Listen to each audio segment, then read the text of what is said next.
ஆண்டவருடைய பிராமிஸ் என்ன தெரியுமா? எகிப்திலிருந்து நேரா எங்க கொண்டு வரணும்? பாலும் தேனும் ஓடுகிற இடத்துல கொண்டு வரணும். இதுதான் அவருடைய பிளான், இதுதான் அவருடைய பிராமிஸ். இப்படி சொல்லிட்டு அடுத்து ஒரு கண்டிஷன் சொல்றாரு, உங்களில் அவரவர் தங்கள் கண்களால் நோக்கின அருவருப்புகளை தள்ளிவிட்டு எகிப்தின் நரகலான விக்கிரகங்களால் உங்களை தீட்டுப்படுத்தாதிருப்பீர்களாக, உங்கள் தேவனாகிய கர்த்தர் நான் என்று அவர்களோட சொன்னேன். ஆண்டவர் சொல்ற, இங்க பாருப்பா, நீ ஒரு பெஸ்ட பார்க்க போற, அதனால இப்போ சில அருவருப்புகளை பார்த்துட்டு இருக்கிறல்ல, அதை தள்ளி விட்டுரு.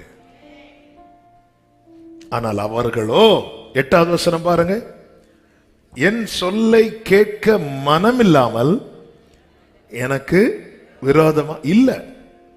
நாங்க பார்க்க வேண்டியதெல்லாம் பார்த்துட்டு தான் இருப்போம். வாக்குத்தத்தம் கிடைச்சதுக்கு அப்புறம் அவங்க எங்க இருக்கிறாங்க? எகிப்துல இருக்கிறாங்க. எகிப்துல விக்கிரகங்கள் உண்டு, அதுக்கு முன்னாடி போய் நிக்கிறாங்க, அதையும் சேவிக்கிறாங்க. நமக்கு தெரியும், பாபிலோன்ல போனவங்களை பாபிலோன்ல ஒரு பெரிய சிலையை உண்டு பண்ணி வைத்து வணங்க சொன்னாங்க. எகிப்துல இந்த பிரச்சனை தான். கர்த்தர் சொல்லிட்டு, இங்க பாருங்க வாக்குத்தத்தம் இருக்கு, அதனால நீ அதை இதெல்லாம் பார்த்துட்டு இருக்காத. அவர்களோ ரெண்டகம் பண்ணினாங்க.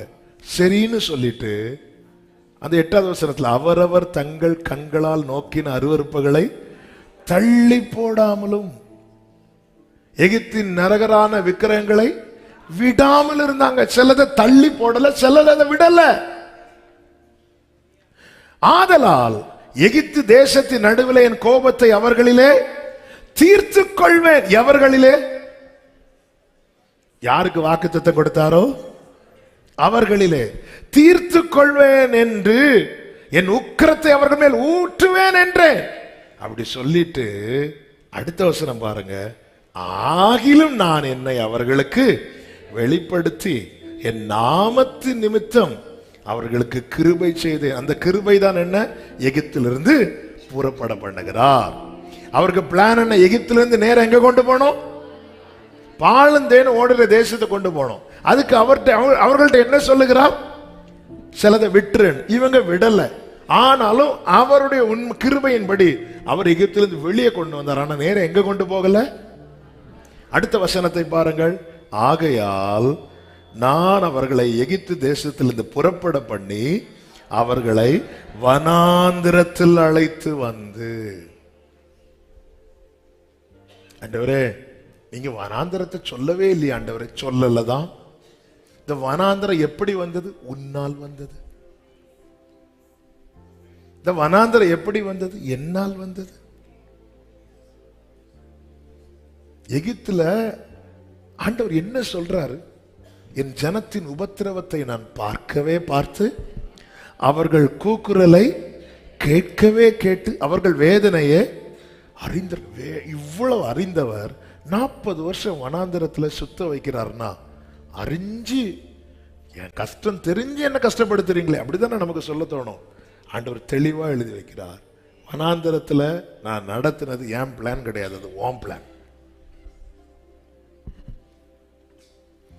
என் பிளான் என்ன? உன்னை எகிப்திலிருந்து நேரா அங்க. ஆனா நீ மாட்டேங்கிற. ஏன் ஆண்டவரே? என்ன திருத்தி தான் என்ன ஆசீர்வதிக்கணுமா? எஸ். ஏன் ஆண்டவரே? ஏன் அவருடைய வாக்குத்தத்தம் பரிசுத்த வாக்குத்தத்தம். பக்கத்துல பார்த்து சொல்லுங்க, அது வெறும் வாக்குத்தத்தம் கிடையாது, பரிசுத்த வாக்குத்தத்தம்.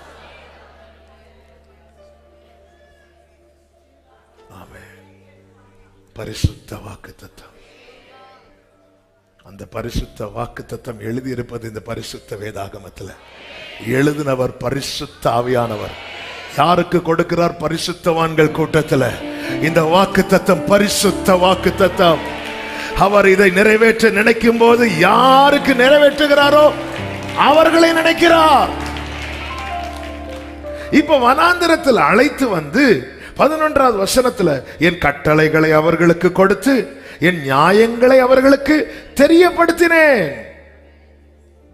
12வது வசனத்துல நான் தங்களை பரிசுத்தம் பண்ணுகிற கர்த்தர் என்று அவர்கள் அறியும்படிக்கு எனக்கும் அவர்களுக்கும் அடையாளமா இருப்பதற்காக என் ஓய்வு நாட்களையும் அவர்களுக்கு.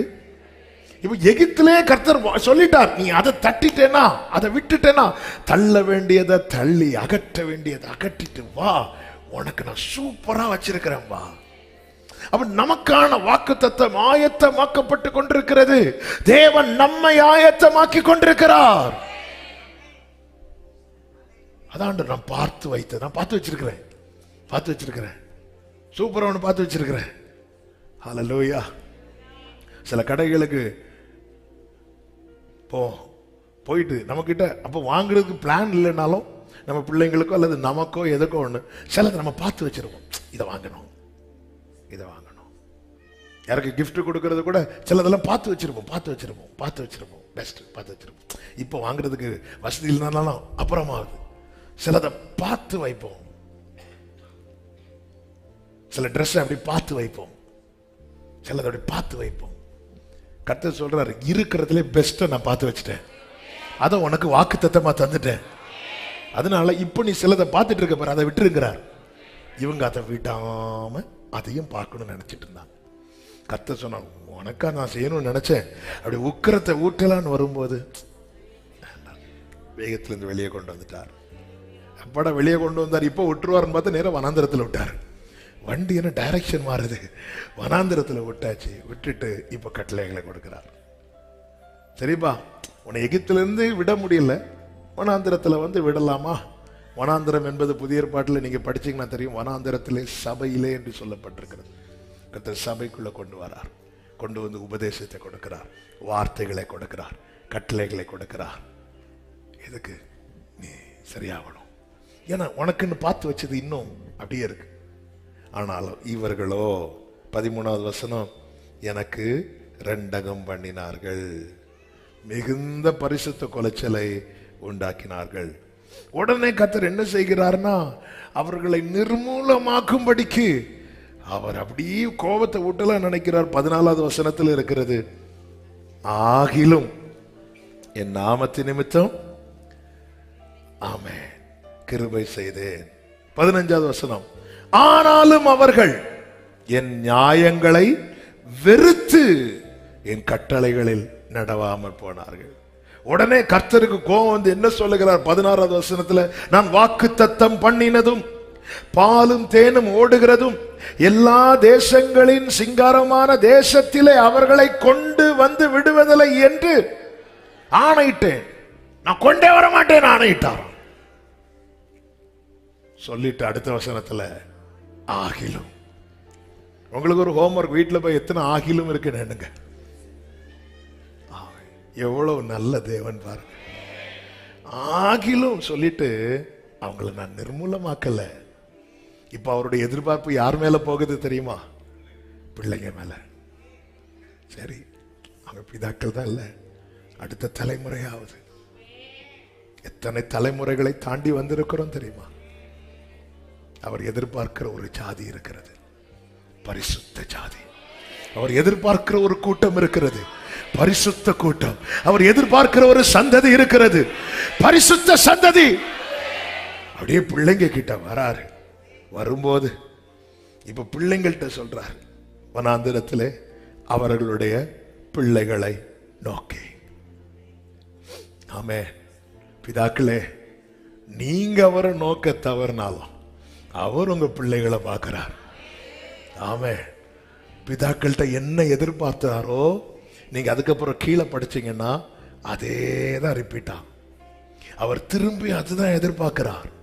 அன்று முதல் இன்று வரை சபையிலே தேவ பிள்ளைகளிடத்துல தேவன் எதிர்பார்க்கிறது ஒன்றுதான், பரிசுத்தம்.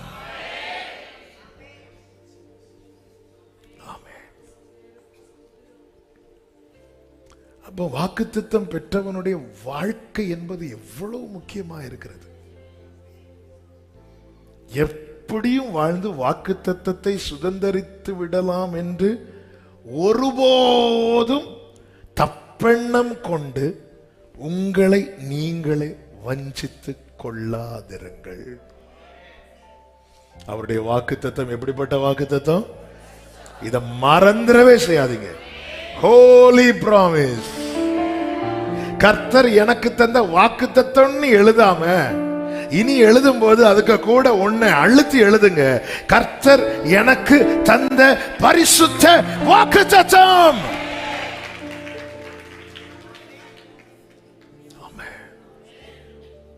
அதான் அடிக்கடி சொல்லுகிற வார்த்தை. ஈசாக்கை கர்ப்பத்தில் உருவாக்க எடுத்தது 10 மாதம், ஆபிரகாமை உருவாக்க எடுத்தது 25 வருடம். அடுத்து பிள்ளைகள் இடத்திலும் ஆண்டவர் பிரமாணத்தை கொடுத்து கட்டளை. நீங்க சிம்பிளா படிச்சீங்கன்னா, என் வழியில் நடந்து என்னை ஆராதித்து என்னை அறிந்து கொள் அப்படிங்கிறார் ஆண்டவர். இதான் அவருடைய கட்டளை, அவருடைய நியமம், அவருடைய ஓய்வு நாட்கள். இதெல்லாம் நீங்க ஒரே லைன்ல எழுதணும்னா, என் வழியில் நடந்து என்னை சேவித்து என்னை ஆராதித்து என்னை அறிந்து கொள். இதை இவங்க செய்ய தவறுனாங்க. இதெல்லாம் முடியாது. தலைமுறை அப்படியே பண்ணுச்சு. உடனே